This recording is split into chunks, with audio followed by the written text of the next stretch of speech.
Okay, John won't be joining us and Mark will not be here for the work session. Alright, So, do we need a chair for the work session? yes. Yeah. Yeah, I mean, it makes things All go right, smoother. take that. You guys started. All right. Nominate, oh, you're I just chair? told him to go for it, yeah. Okay. You should do it, man. Okay, Quickest meeting. Work session. we have legislative priorities, which for the past 2 years, we've always been a little bit late of getting them together. And the goal is to start developing white papers for these. Last year, one of the goals was to get some additional federal money for sewer and water extension. And the other was to get a greater federal contribution for the port project. The port project right now is in WARDA, and we're hoping through the reconciliation committee that is addressed. So we're considering that right now kind of off the table. But, you know, the other issue that is always going to be here is extending water and sewer lines, because to each of our platted properties that we have on the east end, it's about $100,000 to $110,000 a house. The King Island community and the Village of Solomon are working to get some money for development of water and sewer for the property that they bought from the city. What was it? How many lots did they buy, Brian? 9 lots. Ideally, though, it would not just serve those 9 properties, but it would serve an area where the water lines would be looped, which is better for circulation purposes. So that's where we are. There's a lot of money out there that we keep hearing, but we're not seeing it yet for federal funds. And I'm not sure where the state priorities and the funding is going to come out. Last year, obviously, we were the big beneficiary of $175 million from the state. Now, in my notes to you back 2 weeks ago, prior to the storm, I was asking for your recommendation or consideration, $6 million for police and teacher housing, which is a big issue for us. I mean, there is a housing crisis in Nome, and I can tell you, going through what we've been doing with the last week, $3 million for at least 2 miles of paved roads, and that's based on a cost of roughly $240 a linear foot.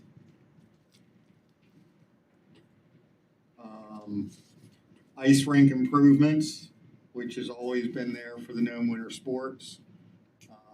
The goal is to relocate them this summer over to the rec center, because we'll also be talking to you probably somewhere in the line for $41,000 in paving so we can build a basketball court. So this would be also incorporating a basketball court in the summer. And the last, obviously, is infrastructure improvements, water and wastewater. I don't know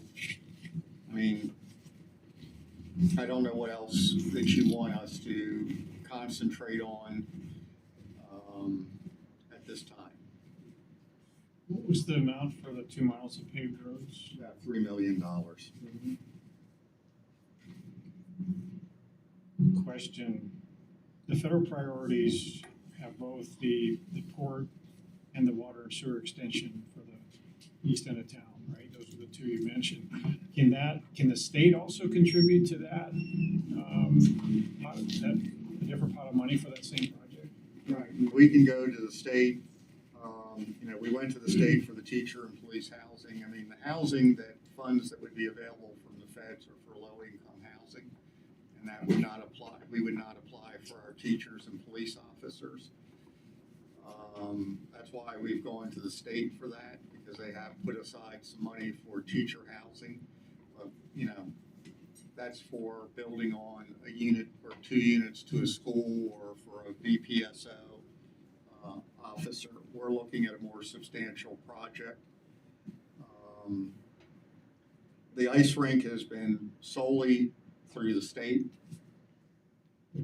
The reason I ask is that if we had as a priorities for the East End sewer and water extensions under both the federal and the state priorities, would that increase or improve our chances of funding if we would vote here, or does it have no relevance? Well, I think we should ask both there. I mean, I think that's a project we can apply in both areas. I think the road improvements is an area we can apply in both areas. The housing for the teacher and the ice rink are definitely state. I don't know if there's any other projects, right now. I mean, we're gonna be looking somewhere in the future of hazard mitigation. What can we do to mitigate potential damages from a storm? But I don't know of anything else right now. We're still in the recovery phase, and FEMA will be up here, I think, sometime next week, or later this week, excuse me.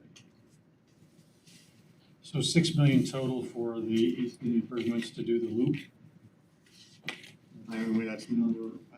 That would probably get the entire project done. And that's to cover more than the 9 lots, or? We cover more than the 9 lots. I would ask, I'm asking John for, if that's what the council's projects, we would go then ask for that amount of money. Yeah, I just didn't know if it'll open up space for 20 places or be nice. I mean, if we were able to get more housing, whether it's the current project that's on the books or future projects or future. Look, 2.2 million, and the displaced tribal communities are looking at getting money. They're looking at 1.1, an additional 1.1 should be enough to create a loop in the system. And then that should take probably an additional 10, maybe 12 lots on top of that 9 to 10.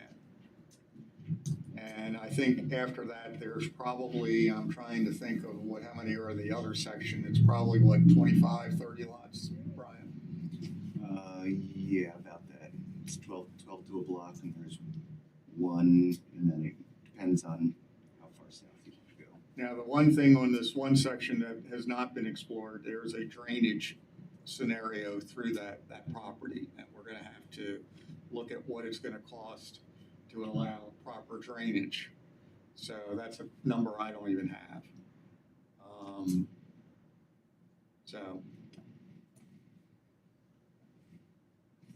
Yeah, I'd be curious if having it listed both as federal and state priorities would increase the overall chances of success. I mean, I would assume it would.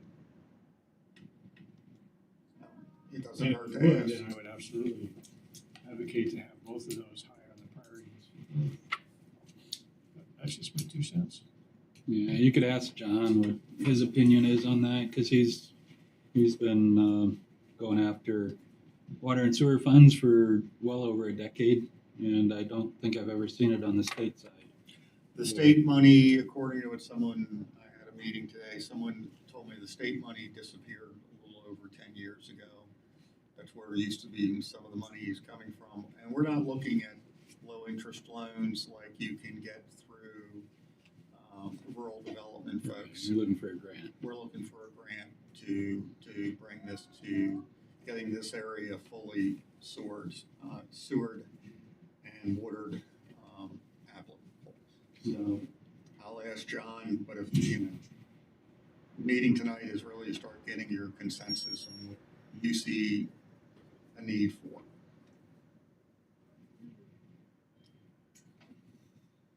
And do we still need, on the federal side, do we still need to keep the port as the top priority now that assumably we've got a lot of the funding in place, or? The first phase of the funding is in place. There is now a second phase that could change if our cost 65-35, that could switch to 90 or 85%, and 10 to 15 on our side, it would make the state money go a lot further. But it doesn't hurt to, keep the port as one of the projects ongoing. But I don't know what we would be asking for at this point. So from a federal priority standpoint, does it make sense then to put the sewer and water extensions on like a first priority and the port on a second or lower priority? Typically what we'd end up doing, or used to, I mean, there were a few years when we'd initially put something else as the number one priority, and then we'd have a meeting where John would request that we switch it. So the sewer and water was number one. It just, I don't know if there was a reason we did it in those two steps or, but anyway, it always ended up being sewer and water was number one because that gave us a better chance of getting that. Well, you were asking also at that time when I've gone back and looked at this, there were, as many as 8 to 9 requests. And last year I recommended that we go in with, start targeting what we're looking for and that they know that is a real priority that from the city, and that gives their lobbyists the guidance that they need to get it in, try to secure funding for it through the state budget and through the federal budget. But at the same time, I mean, we would have a rank 1, 2, 3, and then also, and what Wendy had said at one point was, it's good to have some of those also wants in there, because if there's something that's $200,000 and all of a sudden something pops up that they can fund $200,000, then it's already on our wish list, and it helps to have some of those lower cost dollar things in there. Well, if you're looking for a lower cost dollar item is it looks like we're gonna have to put a new generator in at the rec center. Can it wait until a year or two from now when the grants materialize? I mean, well, anything can wait, but if you go and, if you're looking for a small project, it's still not a small number. It's $477,000 Right. to put the proper generator into the rec center. So what's wrong with the ones up there? It will not meet the codes that are coming out for a emergency shelter.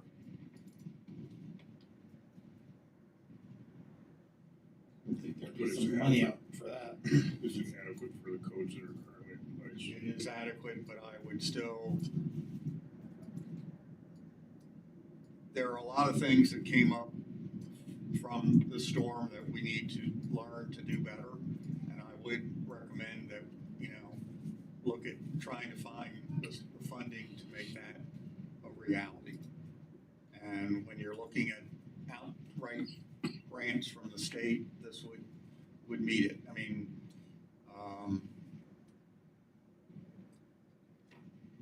that is a add-on to the project.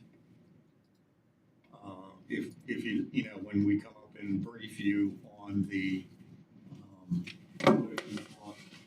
improve the rec center.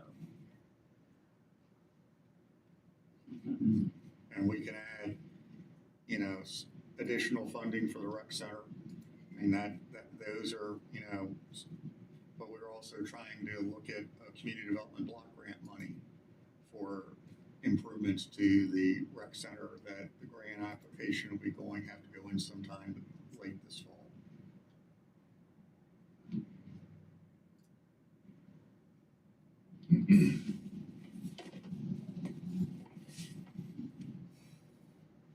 So you need 3? You can have as many as I'm actually. 3 main ones. The main ones? Yeah. I'm looking at 2020 and we had Yeah. Public safety, domestic violence, sexual assault was number one. Priority two. Well, this was technically state, I guess. The federal one isn't the same. Second was Arctic Deep Draft Port, Seasonal Coast Guard, Forward Operating Location, Maritime Communication Center, Alternative Energy Production Sources, and Enhanced Energy Storage, Water and Sewer, Preparedness and Emergency Response, Equipment, Facility, Drug and Alcohol Abuse, Suicide Prevention, Education, and Treatment, all lumped into one. Oh, so those were all, so where was the court project there? Is that like top of the list? Second. Second, Arctic Deep Draft in the water sewer. Port. I'd advocate we bring the water sewer extension up to number one. It seems like, things is housing, you can't have housing until you get water and sewer. Yeah. Sounds like maybe potentially it could open up, depending on things, 30 spaces in there. I understand there are drainage and settlement issues over on that end, but not really a whole lot of other places that I'm aware of that it might be logical to add sewer and water extensions to. So, that's what I'm thinking. Do we have a geotechnical survey of that end of town? I'm not exactly sure. Brian's saying no. I do know that we have been told by Bristol that there are drainage related issues over in that side of town. I know that they looked at drainage in general has been another issue. I know we're putting new pipe on N Street, H Street, to help address some of the drainage problems down that street. And the pipe is stored, where do we have that pipe stored right now? Because it's not going in. On the corner of H and Long Time. Okay. I guess That got delayed with the storm. what I'm thinking about is, we know we have permafrost issues. And we all ignore it. Cause what can we do? Well, there are things I think that probably could be done, but we gotta stop and think outside the box to begin with. Minor thought. Find out if there's actually ice and water in there. I think that's probably actually is, but, you know, Golder did a study in the early nineties, late eighties, I think, on the west side over here, the utilities has. And it shows a tremendous amount of water between the surface and the bedrock. Yeah. You know, whether the technology has changed since then, I don't know if the pricing on any of the technology has gotten any cheaper. But like with any other investment, if you go through the cost of the life cycle of it, is it cheaper to play defense at the beginning, or is it cheaper to just fight it all the way through? Everybody up front. Spend money up front to fix the problem. In a lot of places, the infrastructure is underground. Well, Siphons underneath them. That's certainly one method to do it, but I think the other issue is stability of foundations. How do we just put a whole bunch of dirt on top of it and say, Jesus, will be fine? And we know that 10 years down the road it won't be. Well, you can do what the hospital did when they built their new parking lot. They dug down and put styrofoam on top and then put its building material, fill on top of that to try to limit the damage to the ice shelf. Or you can do what Sidnesock did with the Bonanza building. No siphons. Yeah. And the pipeline. Yeah, I mean, that's seems to be a lot of these newer projects you see is put up the hospital and infusion or tank farm. So we already have problems with the price of residential housing. So you can't really practically add that to any residential house and expect that there's anybody in the use any of those technologies unless we can figure out some way to deploy them with some sort of cost. To put it in our, to put water and sewer as our federal priorities, do we need to specify, like, this is where it's gonna be going, or can we just? Well, we'll put that in the white paper, Just generally on the Yeah. east side of town for increased development residential? and we'll work with NJUS to assemble that. And we'll work with Bristol, on that assistance too. Yeah, I mean, there's other places that don't have water and sewer also in town that could be developed a lot easier if it was in place. Like between town and Iceview, there where Bering Straits has those lots. I mean, they're mostly commercial size parcels because it was impractical to sell smaller lots because there was no sewer and water, but they could always be subdivided again or something. I don't know. I think you just leave it as generic as possible, and maybe list some probable or some specific stuff in the white paper, but if something else pops out of the woodwork that, oh well, how about this that we've not even thought of, then it could still cover it. And especially if we can leverage travel funds too. Yeah. To build that out. To build, Right. like if the travel entities can bring X amount of dollars to the table, and that reduces the amount the city has to bring in, I mean, that's a Win-win, no-brainer from yeah. that perspective. Right. Well, the tribal community is trying to bring $1.1 million, and, we were, and John's not here and Ken's not here. Ken will not be here tonight because we're offloading, tonight, fuel barge. Well, here is the perfect time to walk in. No. Perfect time. But there's no coffee. Step right up. No coffee. Yeah. Oh, yeah, the coffee pots up. There's a budget amendment. Oh, that's right. You want to come, John? No, I'm good, thank you. Mayor, we were talking about water and sewer lines as part of the federal priorities. And,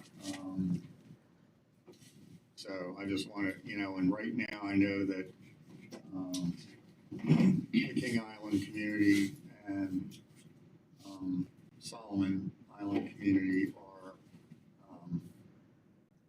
trying to get money, about $1 million to put water and sewer in front of their parcels, but to do the loop is about $2.2 million.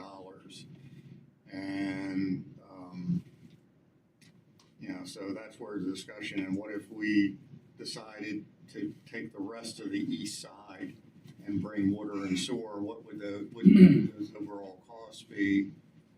Well, we can figure out what those costs are, but that, I guess, is not a utility board priority at this point in time. They're more concerned about some of the systems within the town right here and getting those maintained. And very specifically,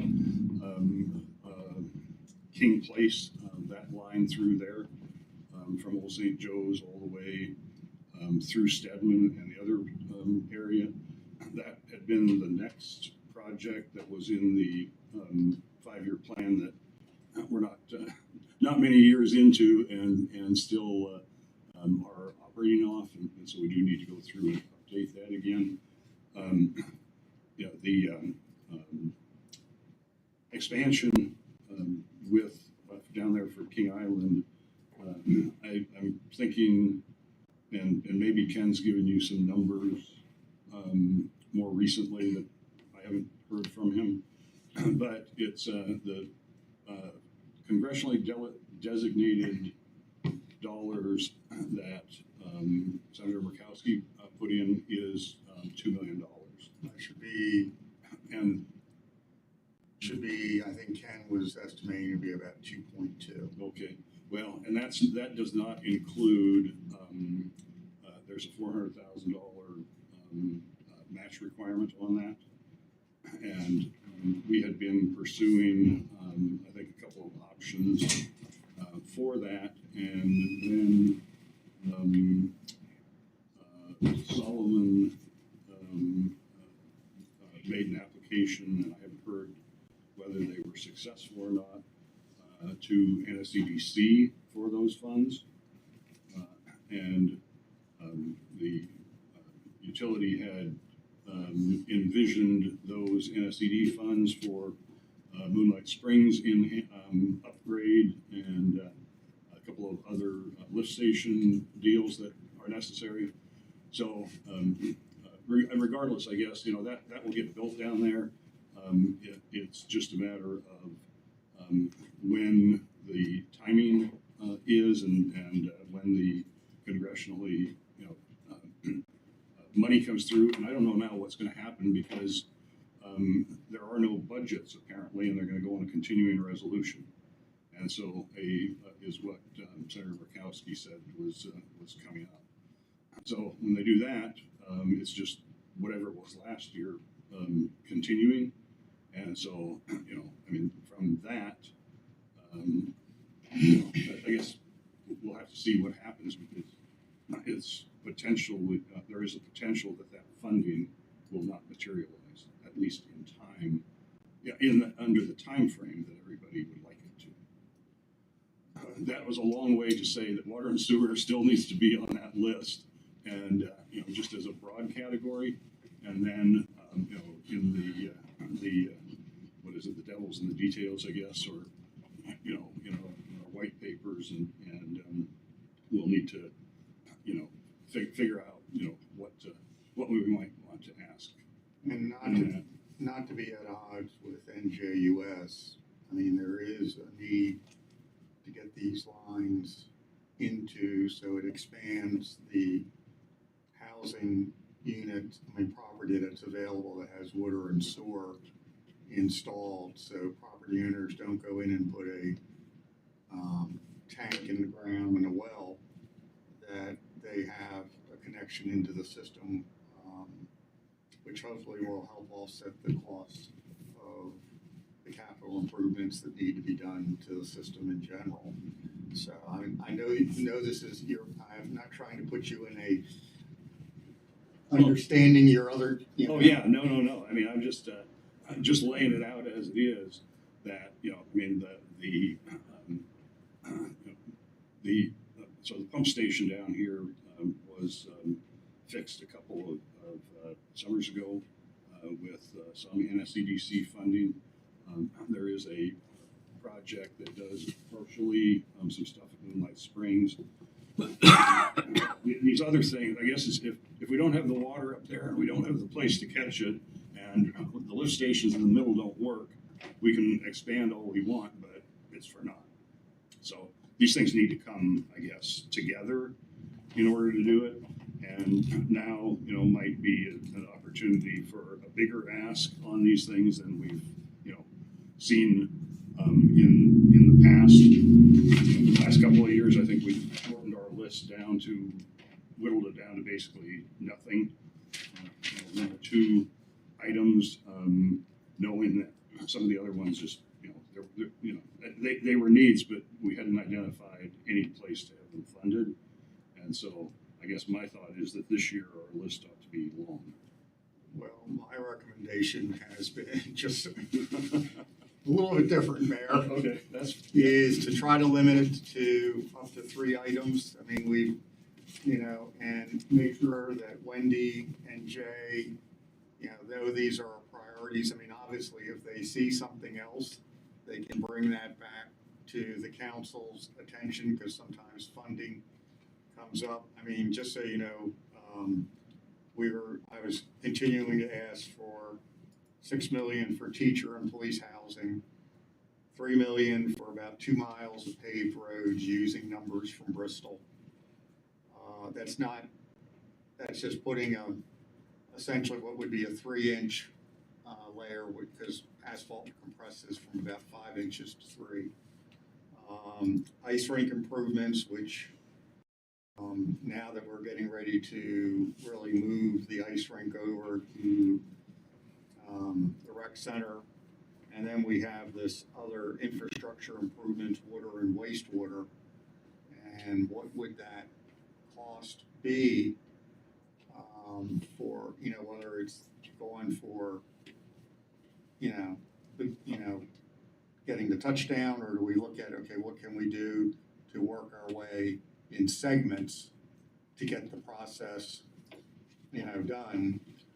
Well, for the water and sewer thing, it's definitely gonna have to be in segments because the list as it is right now, totals about $70 million. For everything that eventually, had been envisioned to be needed. And the shorter list, I think is probably in the $20 million, area of, things that, I think would be most helpful. We'll certainly have to go back through it and, make sure that everybody on the utility side is in agreement with putting that forward. So I guess as far as timing, I mean, this is great that we're talking about this in September, or is it October already? Almost. Not quite. In September, and we put these things out in January normally, but what is the push to get this filed real soon? I'm just asking. I mean, there's no reason not to do it. Well, I'm trying to eliminate the race that we've had in putting together all of this, and we start hearing from Jay and from Wendy sometime in late November, and then we have people away, Right. and I'm just trying to do this in a better process. Than Oh, yeah, we've no, done I in the applaud last you few for that, years. Glenn. I think it's great. I just didn't know whether we, if we're starting it today, are we expected in the next 30 days to have the white papers put together? No, I mean, there's still a resolution, obviously, the council is going to have to pass, that these are our targeted items. And then we, as you know, build the white paper behind that. What kind of funding on the state side for water and sewer is there? It sounds like, at least earlier in the discussion, that those funds may have dried up or been pretty limited state funding, or is that? There are no pots of state funding that are grants as they previously have been offered. There was something called the Municipal Matching Grant Program that probably put, I don't know, $40 or $50 million in over the course of many years. But that program, and that was for communities that did not qualify for village safe water funds. And we don't qualify for the VSW. So when that program went away about 5 years ago now, we've hoped that it would come back, but it hasn't. So the And state funds, we have to pay it back. Yes, the state funds are essentially loans, and those are plentiful. But most of the system has been typically built with grant funds. Right, Mayor? Am I Yes, yeah. correct on that? Yeah. A very small portion of it has been loans over the years. There are loans out there where, I guess the goal is to see what we can do to maximize grants, and then come back and say, okay, this is where we are, this is what we think may need to be, done to, expand the system, and if there are improvements, as it sounds like with the mayor, in the normal rare repair and replacement, we need to factor that in.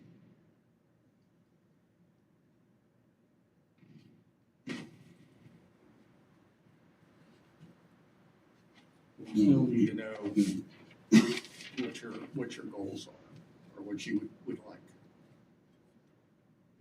Maybe possibly collaborate with Orange Sound and work on getting the SDS program, the sanitation deficiency program, getting the the water and sewer projects into their system so you can access IHS funding. Have we ever done that, or? We've never heard about that. Would you be able to provide a little more detail? Or- Sorry, I already said no, but that's interesting. I mean, here we are searching for. So there's a lot of funding opportunities within IHS for sanitation and water and sewer. Basically, there's a scoring process that happens. Preliminary reports that need to be submitted to ANTHC, and then everyone is based on. So I think it's a matter of like maybe 25 to 30 projects that are funded based on scores. But you have to send in a lot of information to IHS, and there's another agency within the state of Alaska. I don't know if Ken knows what you're talking about. It's Lena Mathlow's gig. No, but what is the fund? Where's the funding? That part I don't know. But the Ruba scoring with through Lena Mathlow's office, whatever else that is played part of. Best practice. Is that the same as best practice? Yeah, I was wondering if our best practice scoring has our ability to get funding and. So we've ignored Ruba essentially. Looked at it maybe 5 years ago when I started, because our score was not really reflective of where we are as a utility. I mean, our system's still working here. We went through a pretty significant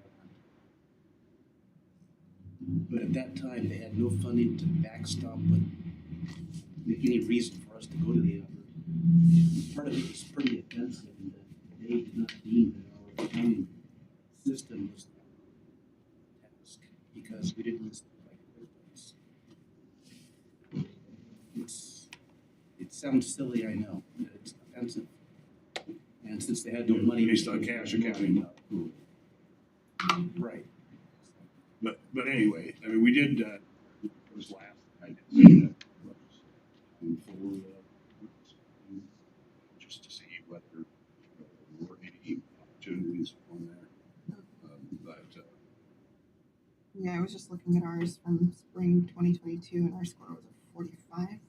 Yeah, I mean, you can see that the detail on the categories is, basically, information.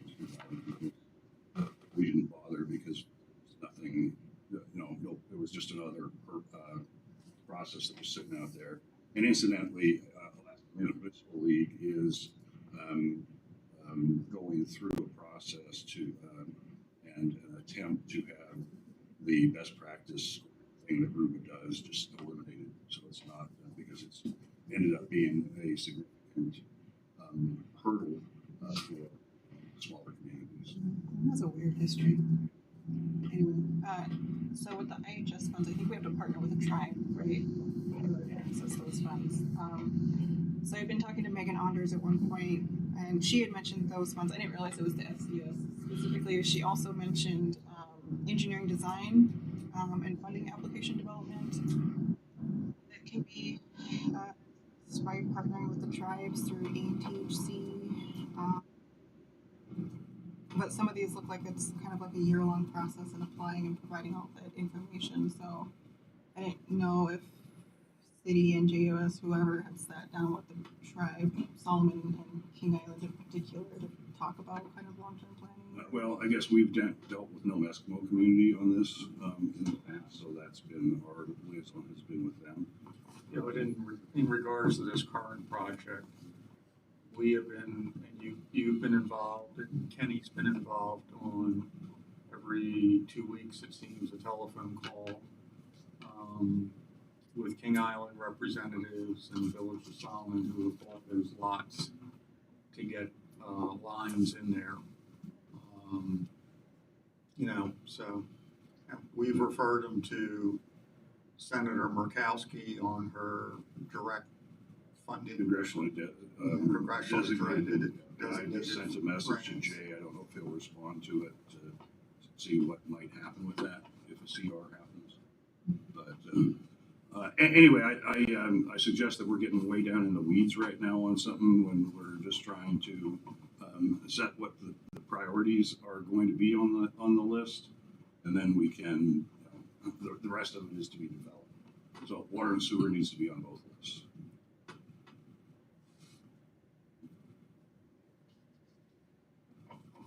Does the port still have to be on there? Because we were asked that question earlier. Because I assume we've got most of the funding together. Does it still need to be on there for additional things, infrastructure? Well, it's always helpful if there's something on the list, even if it's not something that, we're asking. I mean, because traditionally those lists have been used by our lobbyists to go, and do their thing in Juneau and DC. But there are things that are on that list over time that are, are more agency related things. They're not a congressionally related thing. And that's why water and sewer was always on there as number one, because it had to be number one in order to get the state funding. I think that that the port probably in some fashion still needs to be on that list. And because, there have been several resolutions or motions that have been approved in the last many months from the port, different grant applications that they've submitted. And it's always helpful if you can then go back to, a list and say, oh yeah, this is a priority, agency, as opposed So to. we should keep it on the list in some shape or form. I think so. On both state and federal, or, we got a big boost from the state, obviously. Yeah, I think it's more on the federal list at this point in time than the state.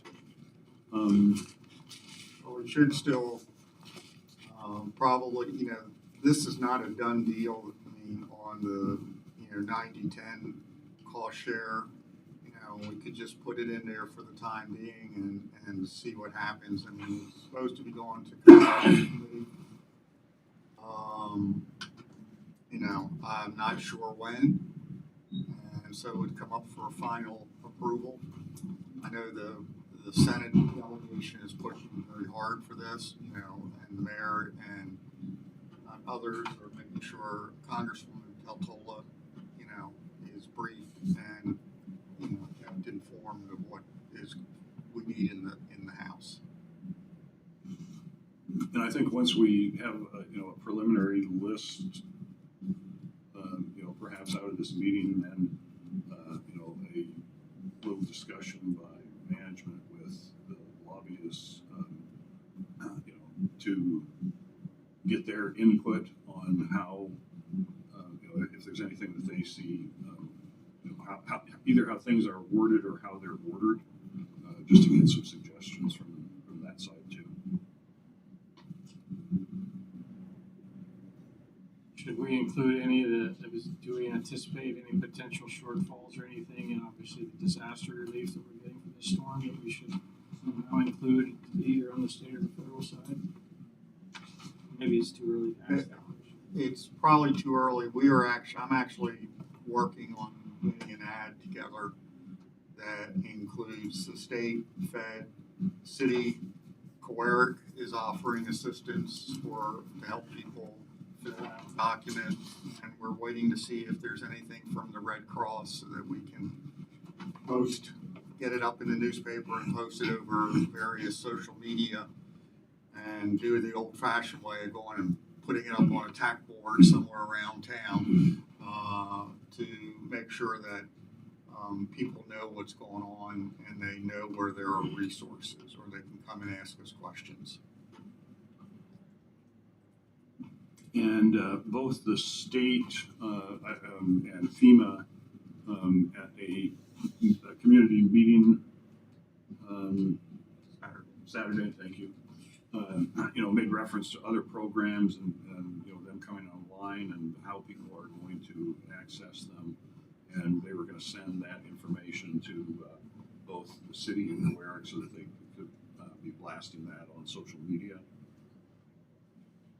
That's the ad where is going to be going out to be placed in the newspaper tomorrow, so it'll be published on Thursday. But we'll also be able to start posting it around town before then and putting it on our city social media pages. So at this point, we don't necessarily anticipate a need to put storm-related things on our legislative priorities list, is that? And I know it's too early, but. One of the things that I've talked to the mayor about, and I don't know if I want to get ahead of where we are right now before I start talking about an idea. I'd like to get some rough pricing on what it would cost. So, you know, even a swag price, is it going to be a $5 million or $10 million project? But something to take into consideration for long-term storm protection for the city. So from the state disaster, for individuals and families with temporary housing needs, damaged primary residence or essential personal property lost from the 2022 September West Coast storm, residents, including us, are eligible to apply. Open September 26th, which is today. They will take telephones starting on Wednesday, and you have until November 17th to do it. You have to have a description of the damages or losses, house or home ownership documentation, personal, if any information on insurance, and then proof of occupancy, like in the form of a utility bill or something like that. FEMA has some of the same funding available, but their cap, I think, is like 38,500. Very low. Yeah, and you know, that's recognized that that's not something that's going to be adequate up here. And you know, Lisa passed on to the FEMA administrator, you know, the fact that you know, people just don't understand you know, what the costs are here, and you know, what things really are damaged. She and Mary were both talking about nets and all those types of things that people had down at their cabins, and other subsistence gathering equipment that you know, some of it's homemade, and that they wouldn't have a receipt for having done that, but it still needs to be replaced. And so I think that through this process, and through, there's state and FEMA people that there's supposed to be a caseworker for everybody that files a claim that gets back to people directly in it. And then I guess where I was going to was the 38,500 on the federal level. Also, then the state has a companion, or basically a very similar program, and so the state has some flexibility to go above those things, where FEMA, that 38.5 is written in statute or somewhere that they cannot change that. But I think the administrator recognized the issue of camps and how much subsistence living issues were, and the cost of a 2x4 is a lot more expensive up here than it is in the lower 48. I mean, I think there was about 100 people there, based on the number of chairs I know that were set up. I think it was well attended. Unfortunately, they only had about 40 minutes to talk with people, and that's one of the reasons why we're putting together the ad to help inform the public of what's going on. And we're supposed to have representatives up here. We're not sure. We have a rough idea of the number of displaced people, and we're trying to work with one of the property owners. And I think you were all alerted. We have received from NSEDC $100,000 in funding. But are we moving now, transitioning from priorities to flood damages, Mayor? Because those are the two topics on our agenda. Well, I guess our is there further, I don't know what we ended up totally with the list. Maybe we have a Basically time, talking chance about to. sewer and water the whole time. Okay, all right, well, we need to massage the list and get it back. Okay. We'll put something together to do and get it back. And that wasn't because I was here, No, because I was late, We're so. here. We were talking about it on our own. Right. So I just been sitting here trying to come up with, what other things are a big need of the city, and obviously I won't be voting on the final list, but just want to throw out there that, I'm not sure where the project for the unhoused population is, if that was totally approved and it's moving forward. That is moving forward. They have broken ground. They are putting piling in. The schedule is, if everything works right, they would be ready for late 23 for occupancy. If not, it's going to be early 24. So that was, what if the storm sets them back a bit? I don't know, but they had that, what was it, not November, September 10th, did we have a groundbreaking I or believe something? that's, it was pretty close to that. So that project is moving. Good. And didn't this, didn't we make a contribution? $200,000. As a match, for that?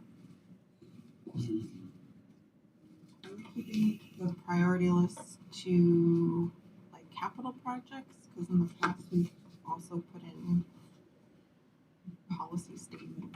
Right. It doesn't have a dollar amount attached or necessarily like a program or a whatever. We certainly can do that, but, unless, I guess how we've done it in the past is just that, basically brought that, an issue up, but we have not, gone to the further detail of making any recommendations as to how to deal with it. It's just like, okay, this is a need and it's, floating out there and I guess it seems like that we need to, if we want some resolution of something or some, policy or legislative change, we should, state that specifically as opposed to just, we use more general statements. You have, as a community, you have two avenues. One is what you're doing now, and you also have the avenue of going to the AML and asking for certain things to be a priority. I can think of a number of things. I'm looking more at capital when you're asking me this, but why isn't there more funding for communities that are maintaining their own police departments, where in other communities, the state police are providing, coverage? But that's a municipal-wide issue that would be better handled, in my opinion, through the AML. And then you could, through the NLC, the National League of Cities, you could argue, okay, there needs to be more funding for homelessness and mental health related issues, and that would become one of their legislative priorities. My philosophy on this is I'd like to be more targeted, and I guess that's my recommendation, so they really know this is important to the city of Nome, and there is potential that we could secure it. You've been after money for the Nome Winter Sports Association now for, I think, at least 5. Jim? And as I said, I've gone through and we really have a pretty solid number here. I'll ask John to go over it again. But we would like to get this project moving and get it moved where I think everybody right now is agreement where it's now next to the rec center, and there would be additional adult support that could be to keep that program going. Could we potentially have a work session with the tribes to see if we have overlapping priorities? We can, I guess, once we have our list, we can pass it on. If they have their list, pass it back so that we have an opportunity to, I guess, prepare for anything. I remember in some years prior, I don't remember how long ago, somewhere between 5 and 17. But we would send out an ask to the various tribal entities and also to the hospital, Quark, and I don't remember who else, but just to ask them to provide, because most of them have a list. That I mean, I know Quark does. The hospital definitely does, but it would give us, or you guys, something to look at and say, oh, well, Quark's listing this. That looks like a really good thing for the city to jump on too. So that's my recommendation, is just to send a request to the various entities and just say, can you provide us your list? We're coming up with our priorities, and we'd like to incorporate things that make sense to the city. Well, I can tell you in the various Bering Strait leadership team, the priority that I hear all the time is getting water and sewer into the villages, so that they have that. And how is that going to be accomplished? Right. It's getting teacher housing there because they need housing for their teachers. They need VPSO facilities for their VPSO programming. Yeah, and those aren't Nome specific. Right. Things, These, but, yeah. But I do think there is a benefit of putting our listing together and asking them if they can support that or if they see anything that we are missing. But I do know they have a very, I don't want to say aggressive is not the word, but, program that they want to get these in, and how do they do it. And these community ratings that they're doing is also what's creating the problems, because they can't get a high enough rate because of how they have done things in the past. And that is where, like the AML wants to do away from that. These ratings make it very difficult sometimes for off-road communities who don't have the resources to do as well in other areas of the country.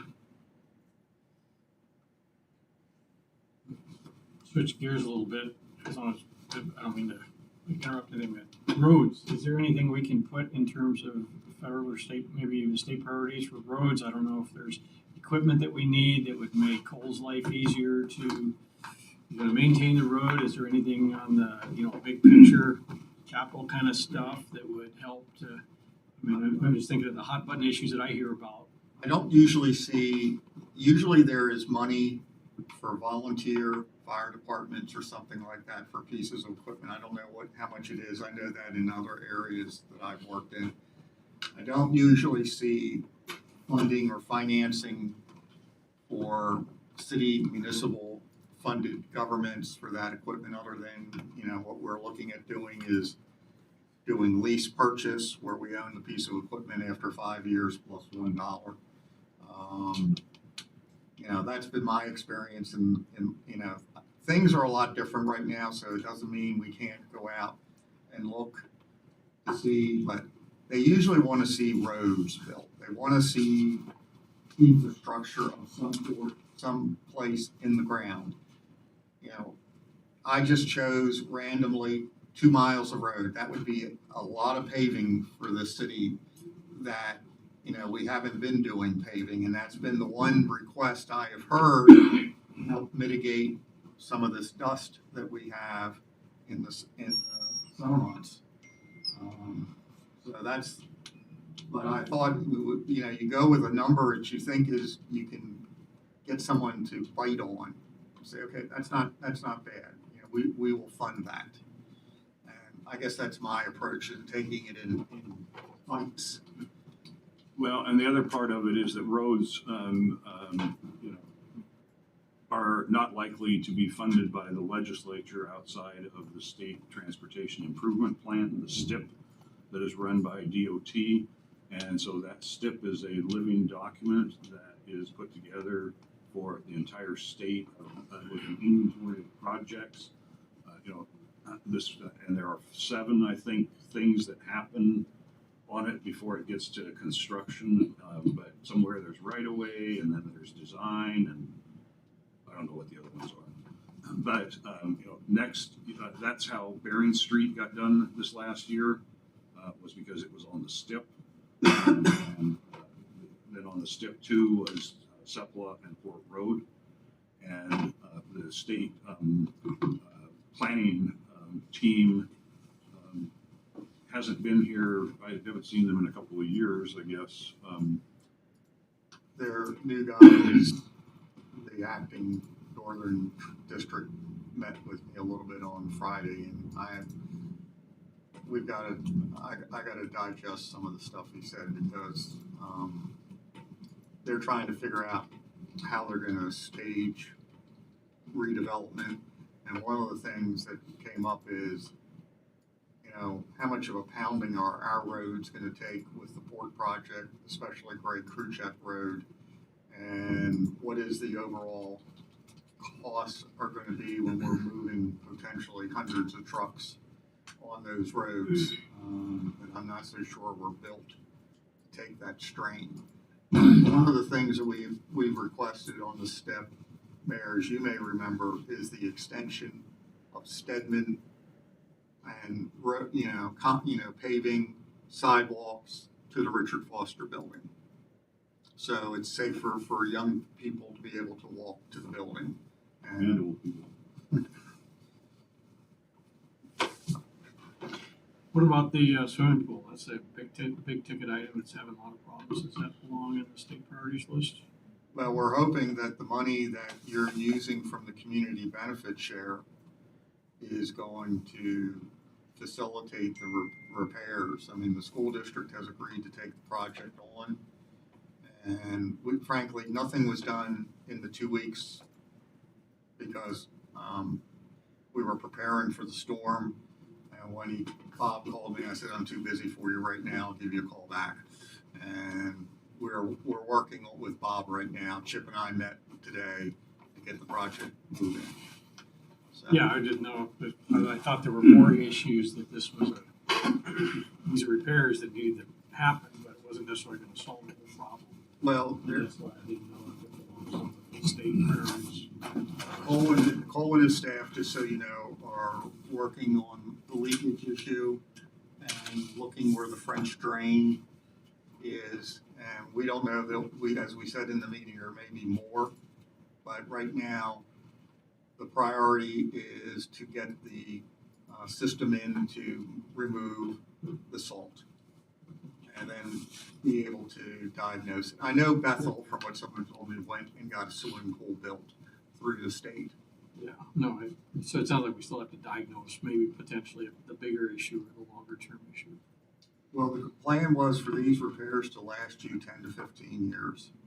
Now, that doesn't mean that somewhere in that period of time that should be looked at, but these repairs are supposed to last you at least 10 years minimum. Swimming pools have been on the priority lists in the past. And through the capital budget, there used to be a few $100,000 that went to every district to be able to do some of those things. Those have, I guess, not been as likely to have been funded in more recent times. Every once in a while, a legislator will push through, either a swimming pool or a racquetball court or something like that. And it seems like in more recent times, those are not looked at as being a state responsibility, but a local. We can always ask, but And sometimes the tides change, but that seems to be the current tide.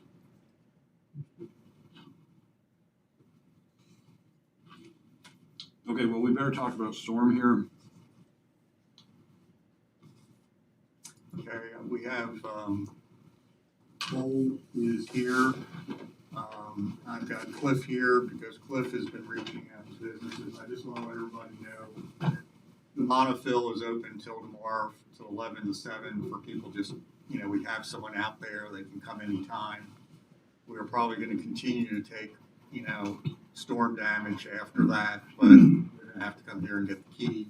We need to know, everything right now is about measurement, and we're hammering that home to our staff that this is all about documentation and numbers, picture taking, even for the ad that we'll be putting out. That we had some damage, but I also want to thank, and I hope you saw the ad in the paper, thanking the community from you to the community, thanking them for all the hard work that everybody has done.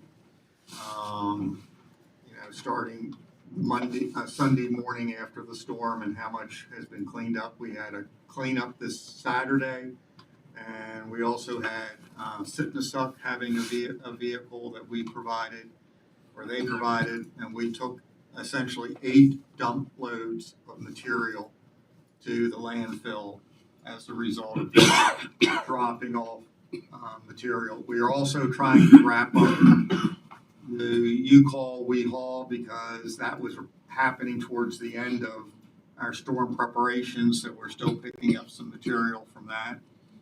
Cole, what else do you have to say about the buildings?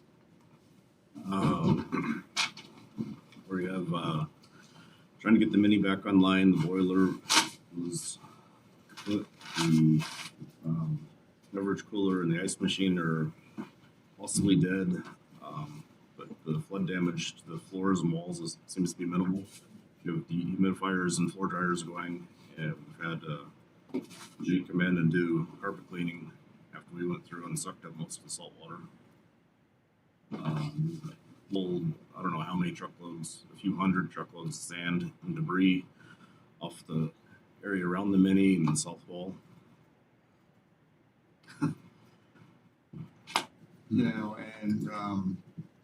We have met with the property owners with the Bering Sea Restaurant to talk with them. They do have insurance for repairs.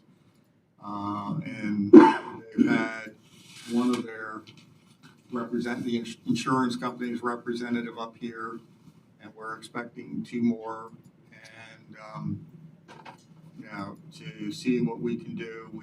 Cliff has reached out to, I think, about every business along Front Street. I was flabbergasted. I did not know we had so many basements along Front Street. And what I was astounded is that people had their computer servers in the basement. And that is what's creating problems for Wells Fargo. Though Cliff went down and met to meet with them and to see what we can do to help. I mean, the goal is to show we're helping. Permits are still required, but there's no permit fees. We need to know what's being done, and that, frankly, it's being replaced in a proper method, so that hopefully it'll withstand another storm. Cliff, do you have anything to add? Well, with Brian's help, I got a app on my phone, a Safari, I don't recall the name, but I've gone to 21 separate businesses and entered information. I've made more than one business to several places. Like Glenn said, I met with the adjuster over at the Nugget. A lot of smoke damage inside the hotel proper, and the initial visit was a preliminary assessment. We're going to send up a building individual and a industrial hygienist. That's a new term I just learned. But they're going to make some smoke samples and determine how to remediate the smoke damage. And the plan right now is they're going to evacuate the water and sewer system to so freeze-proof it and shut down the sprinkler system and basically pickle the building until they get a figure on what they're gonna proceed with, et cetera. We are working with the Polar Cafe, the Cryer family, to get that 6 units back online. You know, that's where we had displaced folks there. We also had some displaced folks down by the AT&T, the 3-unit building that was next to that. We have relocated one person to an apartment that the NJUS provided. And we had one of our employees displaced, and we've worked to get him relocated. And we're trying to get the Red Cross more involved in working with displaced folks. I mean, you know, we have a housing problem anywhere. Anyway, this obviously did not help. And we've talked to the Nugget about trying to get this facility back online, especially with Iditarod 6 months down the road. And we had, I don't know if you're smelling any smoke. I don't have, my sense of odor sometimes is not as good. But we've had some of our employees that we have put up in the Richard Foster Building community room because they have been more sensitive to the smoke, and you can get whiffs of smoke here, and we're bringing up ozone machines to get the odor, any residual odor it's supposed to, those are supposed to be here tomorrow morning. And also we need to thank the AML because they put dehumidifiers on a plane for us and shipped them up here so we can, you know, preserve all the hard work our staff had done at the Mini, which was disheartening. The rec center, the visitor center held up, but our seawater pump, we blew a side of the pipe out, and when all the engines closed off their hoses, it didn't adjust well enough, and it was a piece of industrial plastic piping. And Cole and his staff was working on getting that replaced, so it was nice to know the sea pump worked. The rec center had about 18 people at the height. They're staying, and that's the first time in a lot of people's memory of anybody being at the rec center for an emergency. And Nest set up a 2-day shelter for those who were homeless, and the police and others went out onto the waterfront area telling them to get off and where they were staying and get them back so they knew what the storm was coming. The one thing that I think we're going to be emphasizing a lot on is we need to look at, if we're going to have a shelter, how do we operate it? We need to have what's called ICS. I refer to it as NIMS training, which is something that we should have done for all of our employees. So we're going to be looking at that so people understand why certain things are done in a certain way during a storm event. I think overall, I don't want to say, everybody in the community came together and we have recovered, I think, very quickly. That we did have the highest storm water, floodwater mark in our history.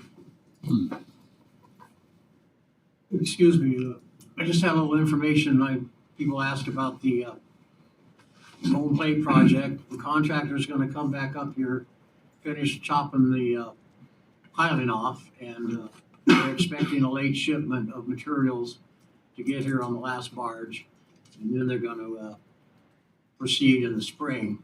But they do have some pieces of pipe available that they're looking to market if somebody's in need of that. What project is this? Home Nome plate. plate project, the Nome Community Center. Oh. Yeah. It's referred to as the home plate. Home plate. They Pile changed. is north of Randy's old house. Okay. Yeah, there's some pipe, if somebody's looking for some pipe up there. there is another piling project that is going on, and Home Plate piggybacked off of that contract. So, I mean, obviously, the roads have been impacted, not only outside of town, and I know the mayor and I have emphasized to the state to get those roads extended as quick as possible. We know that people have vehicles that are stuck out in council, and I mean, we're hoping they can get a road open so that people can get their vehicles back. And you know, this has all been discussed with federal folks and state folks on the importance of the camps that got destroyed, and you know, and the impact on the community. We have, I know Cole's folks have been out patching, and I know we have some big puddle areas that we're going to need to get filled as quickly as possible. So how much more work we're going to get done on the outside when we have all this work? I mean, we may be done our painting projects. So Weather will help that too. It's not gonna be nice. I guess besides, the stuff down the coast and that, we've also been pushing that they needed to make sure that the Teller Road was up and available, so that, and this was early on when I think we anticipated that Teller was going to have quite a bit of damage on it, which thankfully they didn't. But yet there are still supplies that they need into their community here before wintertime sets up. So we did ask that they not forget about the Teller Road while they were working on this other stuff. Also then, talking with Calvin out at DOT, their instructions have been, and whether they will be exercised, I guess, or realized, is to get the section of road from Kitty Scott's down to the country store that was paved before, get it in shape so that it can be paved again this fall. Whether that will occur or not, it seems a little aggressive on the thing, and we can at least have a passable road. Do it right so the pavement lasts is kind of my thought. But there is some concern, and he's going to get some more information on it. But apparently, when an event like this occurs and they tap into the emergency fund, and I don't know if that's all state money or if it's federal money or whatever, but basically they have 270 days to complete it. And if it's not completed in that time, that opportunity goes away, and then any repairs need to be done as a project. So Ken probably knows more about that than I do. I've already talked to Calvin about that, and because he approached me at the EOC meeting, and I said, get me some more information. I said, I will make sure that it gets to our legislative delegation, so that, but there is a deadline, because I want to get this money back in the community. I don't want it to be years long. And, 270 days, what does that put us into? June, and we still may not be able to be doing a lot. So, yes. So I said if we would, from the city's perspective, Mayor, we would work to make sure that there is not a clock ticking down and we miss it. And Bryant, are you seeing any posts or damage things coming to you now? Okay. I've received probably emails from 10 to 15 folks. Okay. We're slowly coming. Okay. Yeah, because there've been a couple that have been calling and asking, how the process works, and we don't know exactly how the process works, but until we figure it out, giving the stuff to Bryant at that clerk email, at least there's a record of it that we can pass on to FEMA and whoever whomever on, so that they can make the contacts back. And, folks can be, but anyway, I guess the other thing is fix your stuff, you know, don't be sitting here waiting thinking somebody else is gonna do it. Said, fix your stuff. You know, if you have the resources to do so.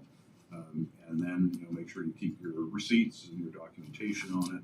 But, you know, they were impressing on folks that, you know, they understand that the weather is coming in on us and that we need to have these things addressed before freeze up, and that just like, you know, the president didn't just sign this declaration before this event was well over. You know, it's backdated to the other, you know, another date, and you know, just because you're making, you know, making expenditures to make some repairs on it doesn't mean that they cannot be in the reimbursement request just because you did them before you actually filed that. And there is we have set a separate email address up. You know, normally stuff goes to any of us by our, you know, first initial name. We have set up an email address of clerk@nomealaska.org for people to ship any information, pictures. I mean, and they said the same thing. If you have before and after pictures, everything, you know, helps. Even for the handmade stuff that people may have made, and the cost to replace that. You know, and as I said, there will be an ad in this week's paper listing federal, state, city, Coeric, and Red Cross if they get me the information, so that people will know the resources that are out there.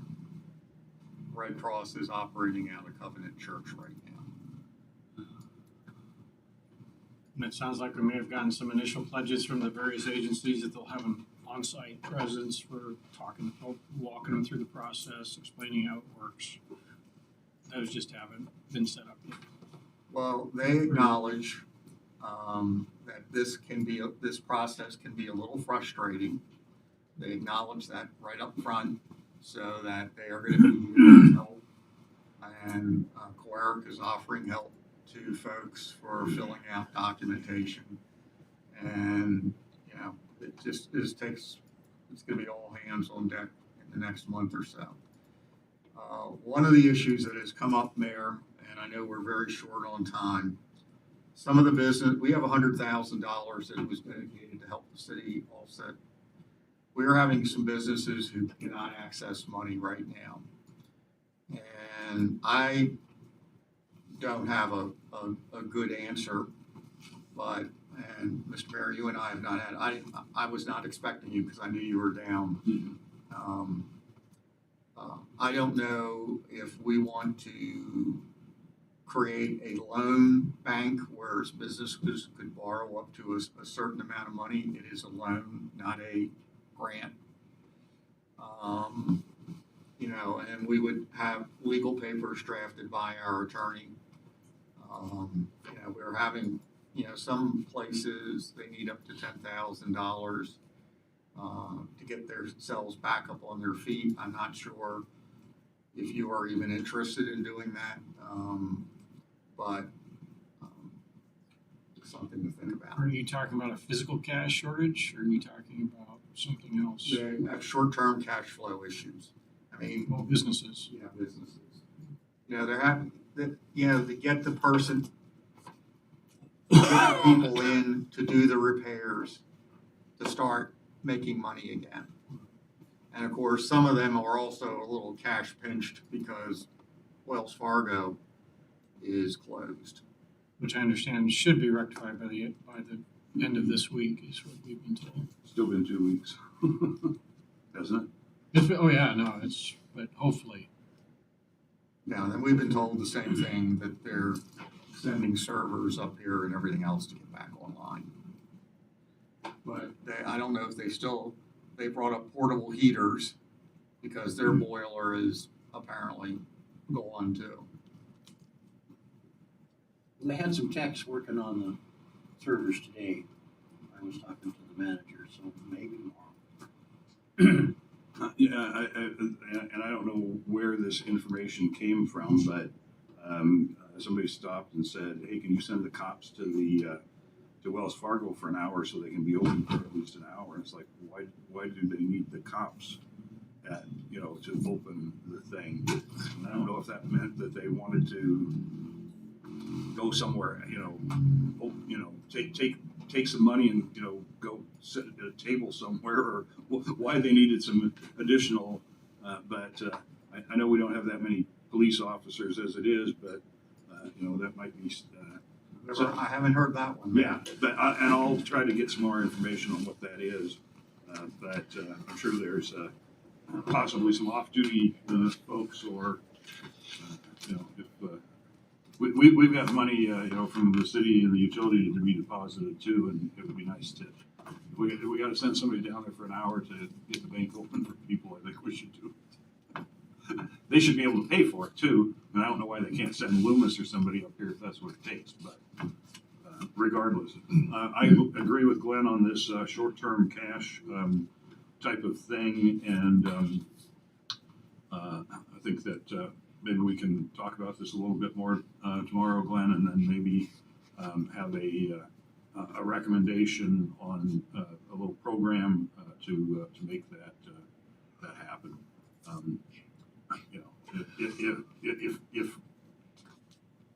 If the city doesn't step in to do this, the SBA is going to be, their program is opened as a result of the deal, but the SBA thing is going to take forever. It may be, and people may have hundreds of $1,000s claims on the thing, but if it takes 5, 10, 15K to get somebody going again, I think that's something that should be in our interest.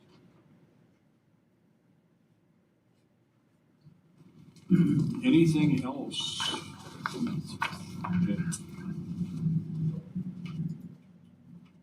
Yeah, I'll just throw out there. I already talked with Glenn a little bit, but from pictures I've seen, I haven't actually been out there myself, but Cape Nome jetty was apparently damaged quite severely.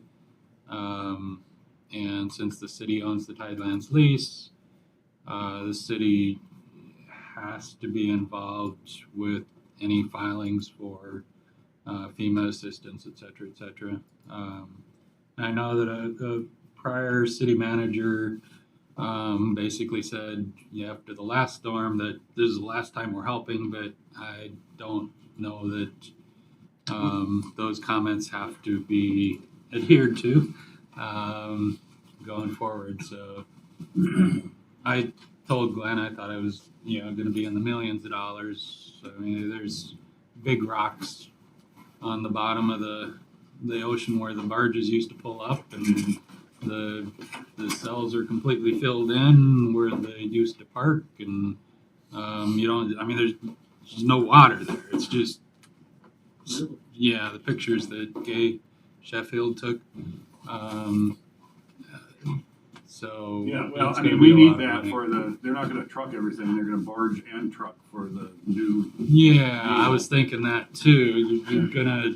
You'd save an awful lot of money by barging instead of paying $12 to $15 a ton to truck it. Mm-hmm. And then, getting that thing going again, is other commerce for the region. Yeah. So, but it has a very real connection to this. Right. And so, the city needs to be involved in that. Strike the other comments. Yeah, we had already been talking about Cape Nome, and I'm familiar with the previous letter that was sent, and we are going to have to play a role in this. Right. Cool. Well, we'll take just a couple seconds here. We acknowledged Cliff and Cole on here, but we also have Chief Heinzelman back there in the back. And thank you, Mike, for all of your activities and efforts through all of this. I don't know if you had anything you wanted to pass on, or you're more than welcome to have a minute or two, or otherwise, we're just glad you're here. I just want to say what an awesome job the fire department did on the fire right here. That could have been really hazardous. I was in awe. Very good job, guys. Cool. Yeah, well, and that's, I heard that from many of the folks that were up here throughout that, they were pretty impressed by the way that Nome executed its emergency operations plans during this event and with the preparation that did occur in advance and how that likely saved some of the damage and also contributed to the well-being and that we didn't lose anybody in this event. So anybody and everybody and my little post was that everybody in Nome has the right to wear Superman and Superwoman underwear. After this last week, you all can wear it proudly. So thank you all. All right, give you a second, Brian. No. Okay. These didn't make me. Oh, okay. This was not. Oh, this was completely. Oh.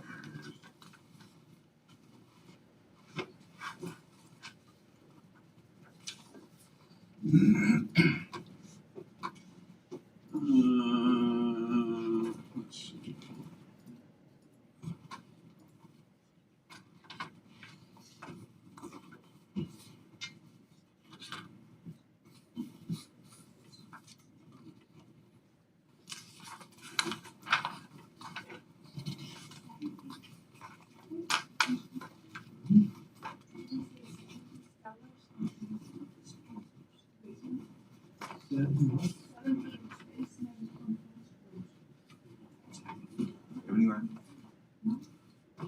Okay, we are ready, and I'll call the regular meeting of the Nome Common Council for Monday, September 26, 2022 to order. The time is 7, pretty close to 7. The roll call, please, Mr. Clerk. Councilmember Brown. Here. Councilmember Henderson. Here. Councilmember Doug Johnson. Here. Councilmember Mark Johnson. Take a look up like you know.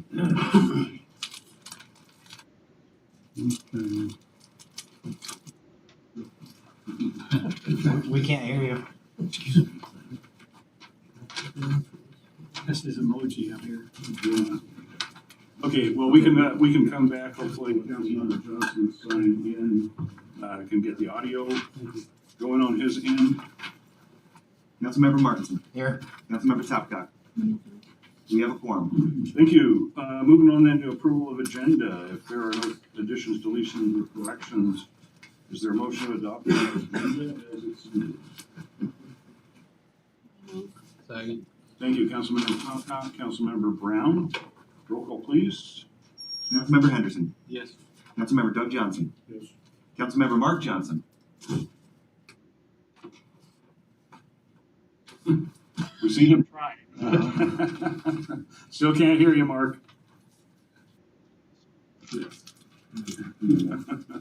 Councilmember Martinson. Yes. Councilmember Topcock. Councilmember Brown. Yes. Motion carries. Thank you.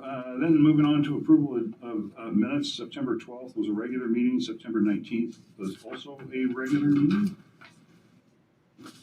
A special meeting, excuse me.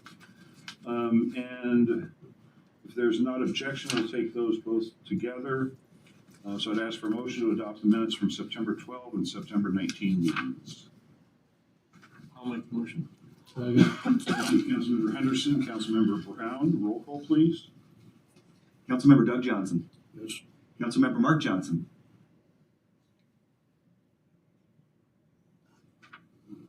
Councilmember. Yes. Councilmember Topcock. Councilmember Brown. Yes. Councilmember Henderson. Yes. Motion carries. There was a blink from Councilmember Mark on there, so you can confirm his votes if you can't get through to him. As long as we have enough around the table, it's a matter of recording them. That brings us to communications. In the packet, on page 11, is is a copy of the governor's request to the president for a declaration of a major disaster. This cover letter and application were submitted, and the FEMA administrator, while she was here in town, advised that the president has approved the disaster declaration. There was a second part in here where they made a request for a waiver of the cost share requirements.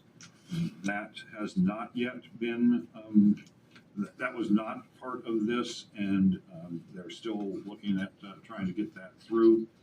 So presently, it's a 75% coverage and 25% by the claimant.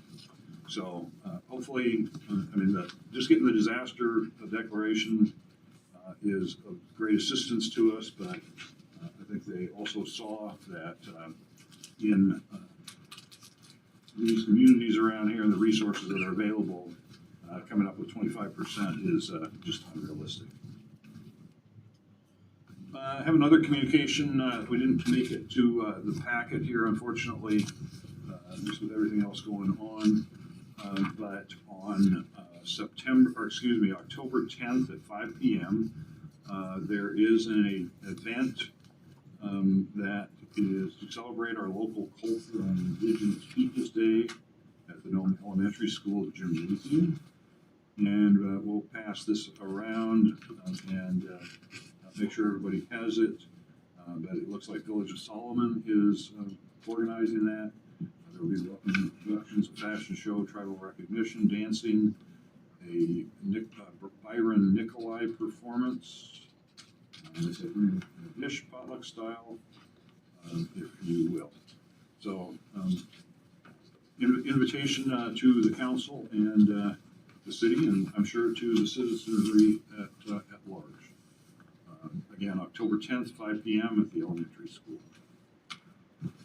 Then it was quite touching to have a number of the kids at our school actually provide some little thank you messages here for the activities associated with the forum. Thank you for helping during the flood. Thank you to the ones that helped turn the fire off. I'm happy you guys helped. I really am. Thanks to the first responders. Even if the flood and fire going on and other things going on, I'm really happy that you helped others and taking people in, because most people lost their house from the flood and fire.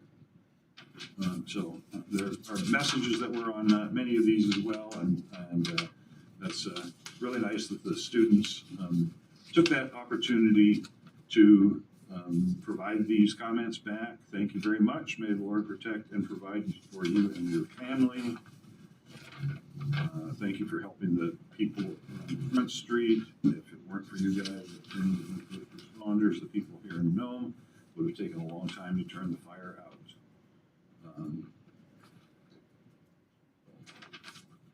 We acknowledge and thanks to those children for that.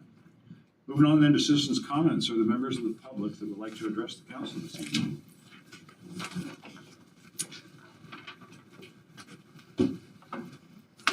Good evening, Derek McClarty. I was listening to work session and the whole East End water sewer thing. I won't get into that, but I would like to say, if we're talking about the East End, just talk about the East End in its entirety.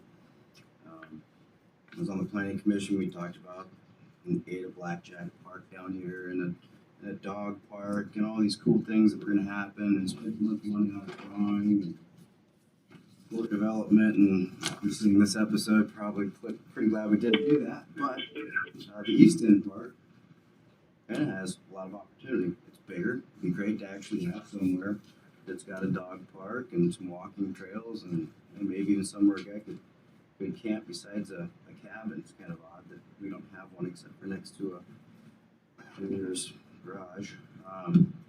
Anyway, I guess just something to think about. Maybe throw that towards the planning commission and give it something to redesign in a better location.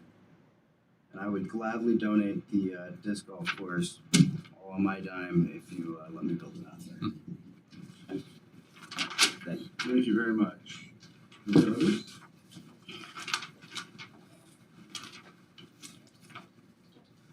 Cameron Piscoya, Nome resident. Listening to the work session, Councilmember Henderson spoke about roads. I know within the tribal organizations, they have roads programs that can access federal funding.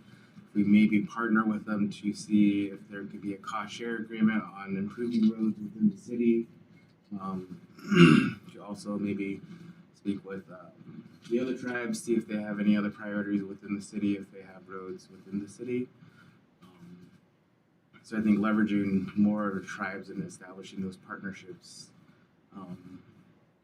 can improve the quality of life within the city of Nome. Thank you. On that note, we have participated with Nome Eskimo community for a number of years on their tribal transportation program. They did include in their inventory most Nome roads, and I don't know whether other tribes include Nome roads in their inventory or not, but I guess that's one of the requirements, I understand, and maybe they can modify that. And Nome Eskimo actually in the city have partnered on a couple of road projects down on the east end. I believe that the pavement on K Street was partially part of that. There was a drainage improvement on N Street. And so Nome Eskimo has always been a willing participant with the city. And but if others want to come to the table, that's wonderful. There's also the Sioux Street project around the elementary school. Okay. All right, thank you. Are there others?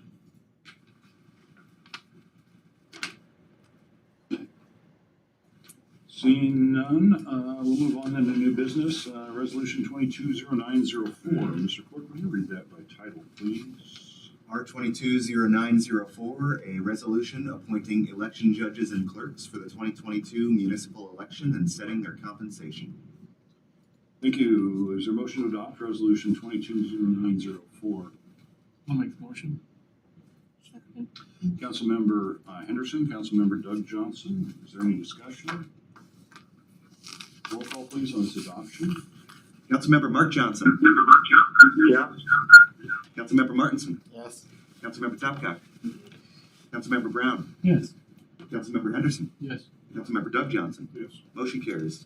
Thank you, and Councilmember Johnson, thank you. We didn't hear you this time. If you would just confirm each time there was a vote going on and you were clicking your mic that you were voting yes on those items so the clerk can record it properly? Yes, and yes. Okay, thank you. All right, moving on then to utility report, Mr. Morton.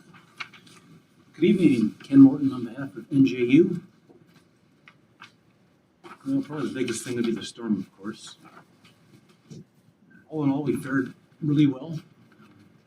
Fortunate, anticipated if we were going to have trouble, it would be at three locations. It'd be the old plant where we've had flooding before. And we didn't have any flooding this time. The sandbags didn't even get wet. The pole line along the Nome Council Highway, that one's been taken out a couple of times, and amazingly, it's held up. It's had some reinforcements in prior years, and that's helped. The third one is the River Street lift station. It's at a low spot because drainage goes to the lowest spot. Lift stations are always in bad locations. And it has its own backup generation system, except for a small period during the fire. That thing stayed on, and we have no indications of a release of an accidental discharge. So we fared really well. The water side in particular, we have a 6th Avenue water plant, has a 1 million gallon tank and its own independent boosting pumps, backup generation, and then of course at the Snake River power plant, all that is duplicated. The fire there was over 800,000 gallons. Imagine if that water resource would not have been there when it was needed. it'd be a different looking town, so. Thank you for all the investment that the community has made in the utility system. We did pretty well this time. And did that include the sea pump? No. So God knows how much went through the sea pump then. Sea pump wasn't really used for the fire. Okay. I don't know what it was used for, but whatever it was, we blew the pipe side out of it. On the more normal front, fuel delivery. It looks like we're gonna be a little bit late, not till starting tomorrow after you. Prices are at the best that they've been all year, so we're pretty happy about that. Increment that we need. Wärtsilä is the company that manufactured our two big generators. We have an overhaul plan for spring of 23. We're coming to visit on Friday to talk about scoping. There's a bunch of other things, but I'm not super interested. Any questions about this or anything else we're talking about? I noticed the lights at the bridge weren't working this morning when I went to work at Branier. You know, they're going up to the bridge to go across. Crew's been working on like. Okay. But, I saw 'em, but yeah, those ones weren't working, neither one of them. Not that we don't take care of them, but that actually, those lights actually are on the state's, Yeah. meter system. Yeah, I figured that as well. And so, we jointly take care of it, but they pay for those couple.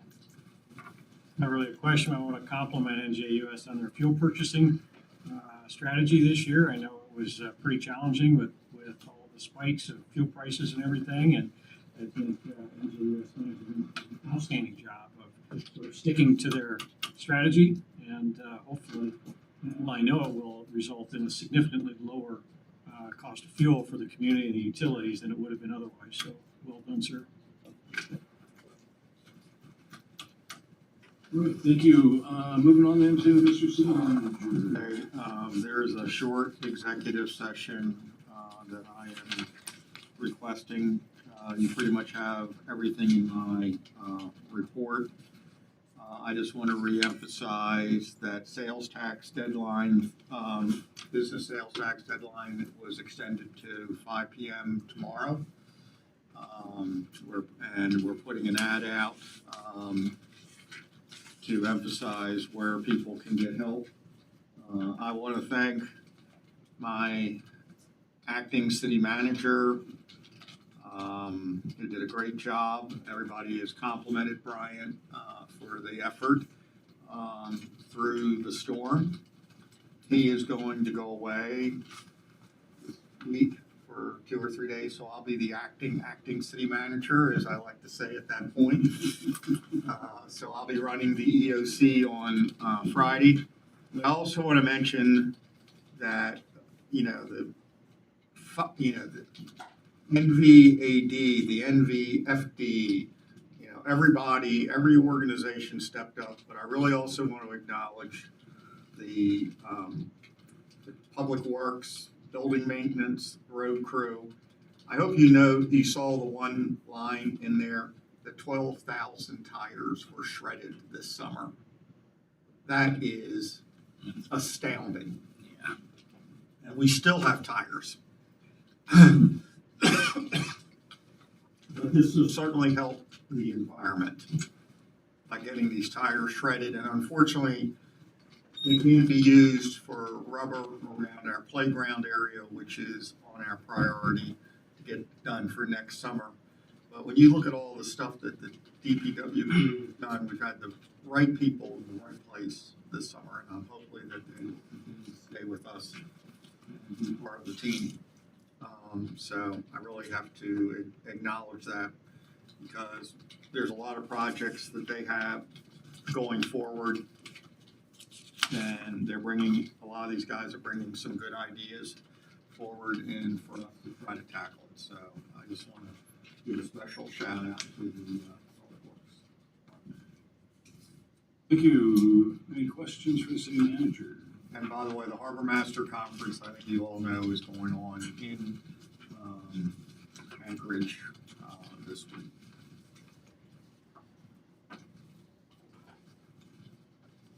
Roll call then. Oh, I'm sorry, citizens' comments again. Are there members of the public that would like to address the council?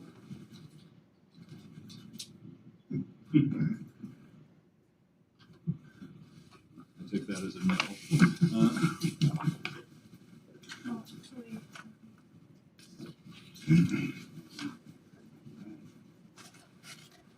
I'm not supposed to be here as a member of the person commenting, but as a owner of a Front Street building, the owner of the newspaper.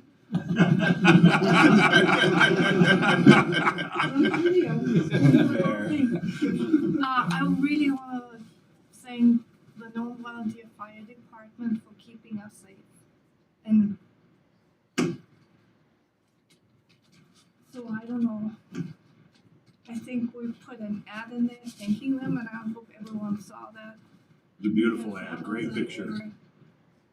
That was our moment, I think, where we were this close to repeating history. And thanks to those men and women that put out that fire, we didn't repeat history. So I'm very, very thankful for that. And so I kept getting requests for, as media, we field a lot of calls from the outside, and people want to donate. So I just send them to the volunteers. And if you could maybe put out a good address, because everyone has very easy to use online, GoFundMe or whatever, you know, one click and you donate kind of things. And I think the Nome Volunteer Fire Department has a PO box. So if you have any other ideas, that might be a good opportunity for the Nome Volunteer Fire Department. Thank you.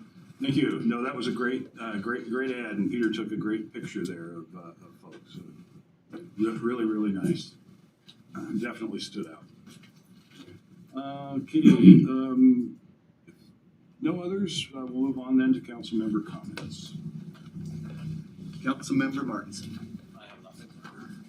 Councilmember Tapka. Real quick on elections, so elections first Tuesday, which is October Fourth. 4th. Okay, when are absentee ballots available? Absentee ballots are available now. They're available now. Okay, that's why I just want to make sure everybody knows. I will be getting one. As will I. And could we? I'm just wondering, do we have a work session scheduled for the 10th? I'm just thinking, if some good news people's name. It sounds like Village of Solomon has put together a really great celebration that it might be. I don't want to compete time-wise with the community's attention. It is a city holiday. Okay. Not a floating holiday. This is a city holiday. We will be closed on the 10th. All right. Well, we'll cancel the meeting for that day, and then we'll put in a special meeting. But no, they won't be sworn in until the next regular meeting.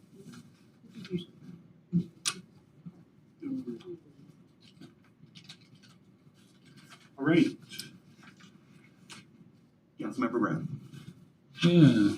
So Here we go. it's been 17 years. This is the last Yeah, this is my last regular meeting. I do plan on being at the canvassing meeting on Thursday, if I can remember whether it's at noon or some other time during the day.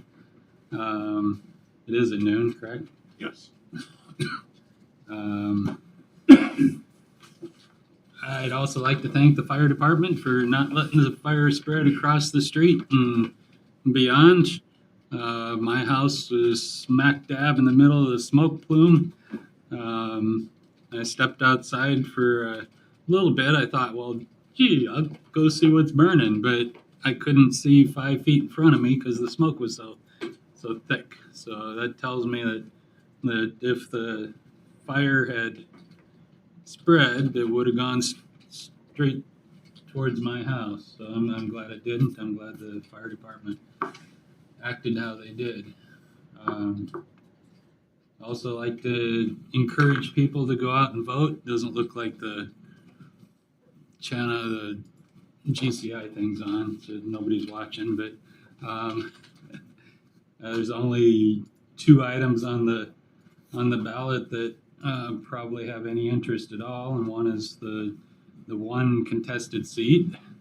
So I hope people get out and vote for their preferred council member, and the other is the sales tax issue that hopefully will generate some interest, and hopefully people understand that the city has two main sources of funds, and that's the sales tax and property tax. So if you decrease one, you're going to have to increase the other. And that's all I'm gonna say on that. Councilmember Henderson. I want to thank Gerald for his 17 years. Is that all? It's actually 16 years and 11 months, but He's still correcting me. He's still correcting me. you wouldn't have known. Gerald and I have worked together, outside of here, and we've also said, I've enjoyed all my time working with him. I think it's fair to say that we don't always agree on those issues, but I think Gerald's positions are always pretty well thought out. So I appreciate all the time and the effort you put into it. And I'm actually going to kind of miss you, sitting across the table. It's been a lot of fun. So good job, and thank you for your service. Thanks. Encourage everybody to definitely get out to vote. And I just want to note something that a couple meetings ago, Gerald was very adamant that council members do not express an opinion on this municipal sales tax. And so he chose for his very last meeting to exercise his opinion, and I agree 100%. But not that I agree with him 100% on where he falls on that issue, but I definitely encourage everybody to get out and vote because it's an important election. So thank you. That's all. Well, if you leave before the next regular meeting, we won't put up a thing to censure you for that comment. So. I didn't actually express an opinion. I'm teasing. All right, thank you. Councilmember Doug Johnson. I guess I'd like to thank city employees for really good during the storm. And I don't know, since Cole's been in charge, I think Public Works has just made a tremendous job. I really appreciate that. I guess thank you to the emergency services people. Fire and ambulance folks did a really nice job dealing with the situation. Could have been much worse. So everybody should go vote on voter day. And Gerald, thank you for your service. Councilmember Mark Johnson. I just wanted to echo how great a picture that was in the nugget of demonstrating the fire members and the heroics that we all really appreciate that they came out and did, and that really captured the spirit of their heroics down there. I also want to thank the line crew. I saw them up in the bucket during 50-mile-an-hour winds and just securing things up, and they did a great job with power. And there as well as the rest of the city of Nome's crew there. And also, thank you, Gerald, for your services. It's been a pleasure serving with you. Your wise comments most of the time, and even though I also didn't agree with you about half the time, I really appreciate your thought and stuff that you put into it, and we're glad to see you go. All right, thanks. It's all yours, Mr. Mayor. Thank you. Moving on down, thank you to NAC, Nome Discovery Tours, Bearing T, and I don't know if there was somebody else that was involved in it. Okay, a bunch of individuals, thank them too, that participated in and coordinated the extra cleanup effort that occurred on Saturday. Definitely, there was plenty of stuff to do, and having that organized group, it seemed like there was a lot of activity that day to help mitigate some of the stuff that was going on. During the storm and the day after, Sunday, I said this at the special meeting, but I'm going to say it again here, that it was just really demonstrated some good community spirit, cohesiveness in responding after the major flooding event to help in the recovery. Neighbors out helping neighbors in the process, and despite what was a time that wasn't necessarily one that people should be real happy about, people yet were maintaining a positive spirit, and we're thankful for the damage, although it was severe, wasn't worse, and we didn't lose any people in it. And so I just want to thank everybody in the community for their stepping forward in that event, and just something that I'm very proud of this community for doing. As Glenn mentioned, Bryant did one bang-up job here as the incident commander during the storm event, and really appreciate Bryant's service there and effort. And also want to thank Charlie Lean, who spent a bunch of time up at the EOC too in taking care of the thing that nobody wants to do, and that's damn documentation. So anyway, thank you again, Charlie Lean as well. Certainly people, the news organizations were coming out of the woodwork here in from both the national, state, and international, and there's very much of a focus here on our community that is, I guess, nice that we got. We've always been on the map, but we didn't need to be on it for this. But nonetheless, people knew where we were and how to get a hold of us, and so that was good to get some press and to encourage then some assistance from folks in DC. We were glad to have Representative Peltola and Senator Murkowski in town on Saturday, albeit for just a few hours, as they traveled up and down the coast to see what had occurred elsewhere. That was the same thing. The governor popped in for just a very short time on Tuesday night, in between surveying throughout the state, and then issued the emergency declaration request. And so we did, and Senator Sullivan, well, he didn't actually make it up here. We were providing information on a regular basis to his office and to state emergency folks. And Senator Sullivan is definitely had been on FEMA before they got here, encouraging them to be here, and will continue to advocate for us if we don't have the response from the agencies that we would desire. And GB, what does that mean? Oh, JB, that's what it was. Gerald Brown. Gerald, I just want to say thank you for all the time that you've put in. I haven't sat in this seat for a lot of that time, but was certainly around and worked with you on other capacities.